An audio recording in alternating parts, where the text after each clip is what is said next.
Ok, então, feita essa introdução, né, da necessidade de se representar um número, né, em corrente alternada, sendo ele um módulo, né, por exemplo, volts, né, vamos ter 127, né, e o ângulo dele, né, 60 graus. Né. Então, a gente tem um módulo, né, como a tensão aqui é volts, simbologia de módulo que a gente já usa em cálculo, né, esse símbolo aqui de fasor, e o θ a gente usa aqui para a fase. Né. Vamos formalizar isso daqui a pouco. Né. Então, a gente tem que entender que a gente vai usar esse sistema de coordenadas, né, onde eu tenho um módulo e um ângulo. Né. Bem, então vamos formalizar isso aqui. Ó. Se eu usar qualquer sistema de coordenadas que seja, né, eu preciso aí basicamente de dois parâmetros. Esse sistema que a gente vai usar, né, também, né, além de outro, a gente chama ele de sistema de coordenadas polares. Né? Ou seja, a gente está tratando de um número na forma polar. E todo número que está na forma polar, né, como que a gente representa ele graficamente? Então, a gente representa ele da seguinte forma. Ó, com um módulo, que a gente chama aqui de Z, né, e a fase. Né? Então, aqui, fase. E aqui, o módulo. Ok, está formalizado. Né? Agora, vamos dar um stop aqui, né? E vamos lembrar lá de um conceito de matemática, que é números complexos. Daqui a pouco a gente já vai juntar tudo e vocês vão entender o porquê de eu mencionar números complexos. Então, números complexos. Né? Números complexos, né? Se eu imaginar o seguinte, ó, o que é raiz quadrada de 4? É mais ou menos 2, né? Ou 2, 2, mais ou menos 2. O que é raiz quadrada de menos 4? O que vezes o que dá um número negativo? Não existe, não é assim? Então, a gente diz que não existe raiz quadrada de número negativo, né? Para qualquer número negativo. Mas, a gente pode fazer o seguinte, ó. Menos 4 é igual a raiz de 4 vezes menos 1. Né? 4 vezes menos 1 é menos 4. Raiz de 4, 2. Raiz de menos 1. Né? Então, eu posso representar menos 4 sendo igual a 2 raiz de menos 1. E aí, né, matemática, né? Chama-se esse raiz de menos 1, igual a i.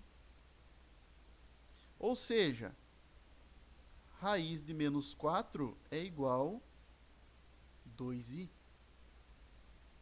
Né? E todo número complexo é representado da seguinte forma. Ó. Z igual a A mais 1B vezes I. Né? Assim se representa um número complexo. Então, por exemplo, eu posso ter esse número aqui, ó, 6 mais 3i. 6 mais 3i. Então, se eu fizer um negócio assim, eu estou me referindo a um número complexo, né, lá da matemática. E esse número complexo aqui, ele pode ser representado num plano cartesiano, né, que é da seguinte forma, ó, a gente faz dois eixos, como se fosse aqui xy, né, xy, onde aqui na vertical eu tenho o que eu chamo de parte imaginária, né, e aqui eu tenho a parte real. Essa parte que acompanha aqui o i é a parte imaginária. E a parte aqui que não tem o i, né, o meu azinho, é a parte real. é a parte real do número. Então eu represento aqui no eixo, ó. Então vamos supor que o 6 está aqui, ó, 6, e o 3 está aqui. 3 positivo está aqui. Então eu cruzo, né, ó, aqui 3 com 6. Cheguei nesse ponto aqui. Então o que é o meu número complexo? É isso aqui, ó. É isso aqui que eu tracei aqui. É o 6 mais 3i, né? E a gente diz que essa representação, ela está na forma retangular. Retangular. Por quê? Porque eu peguei uma coordenada aqui real, né, ou seja, em x, uma coordenada em y, né, tracei um ponto aqui e achei o meu número complexo com uma coordenada retangular. Ou seja, é um z, né, que é um número complexo, igual a um a mais um b vezes um i. O que acontece? Para nós aqui de elétrica, o i ele já é utilizado como para corrente elétrica, né? Corrente elétrica, a grandeza, a gente usa aqui a letra I, né? Então a gente troca e acaba usando aqui o J. Então para nós aqui em eletricidade, né, um número complexo representado na forma retangular, ele está dessa forma aqui, ó, Z igual a 1A mais JB. Então isso é um número complexo na forma polar. Agora, vamos analisar esse gráfico aqui, onde eu representei esse número complexo, né? Uma coordenada em x, uma em y, tracei este número. O que ele virou, na verdade? Ó, se eu analisar aqui, este número complexo, ele tem um ângulo.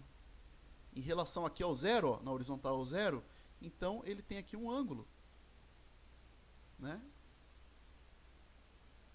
E ele tem um módulo, que é quanto que ele mede aqui, ó, o tamanho dele, né? Ou seja, eu poderia fazer esta mesma representação se eu conhecesse quanto que vale aqui este ângulo, né? Quanto vale o ângulo e quanto que vale o módulo, né? Eu poderia fazer essa mesma representação. Então, ou seja, eu consigo trabalhar em corrente alternada com dois tipos de representação. Eu posso trabalhar com grandezas na forma polar e posso trabalhar com grandezas na forma retangular, né? E qual que é a vantagem disso? É que para se efetuar cálculos, né, quando eu estou, por exemplo, na divisão e na multiplicação, eu uso a forma polar. E se eu tiver adição, subtração, eu uso a forma retangular, que é bem mais conveniente. E eu posso converter de uma forma para outra, né? Polar para retangular, retangular para polar. Então isso aqui vai ser muito comum, né? Vai ser muito comum. Quer ver só um exemplo? Ó? Vamos supor que eu tenho o seguinte número complexo, ó.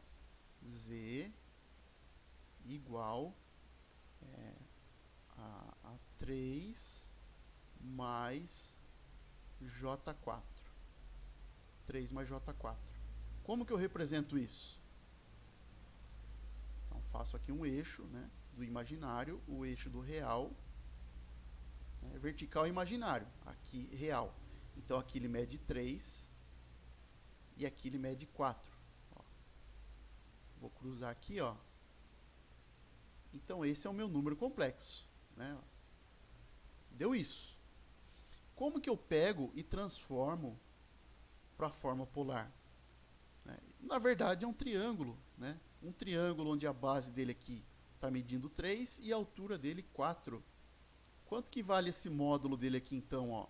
Basta fazer teorema de Pitágoras, não é hipotenusa? Hipotenusa ao quadrado, né? Ou seja, módulo ao quadrado é igual, né? Quadrado da soma dos catetos. Então, vira para lá, joga para lá, vira uma raiz. Então, eu tenho 9 mais 16, 9 mais 16, né, dá 25, raiz de 25 dá 5. Né? Então, o número complexo aqui, 3 com 4, me dá um módulo de 5. É o comprimento aqui, né? Se isso for volts, por exemplo, eu tenho um módulo da tensão. Né?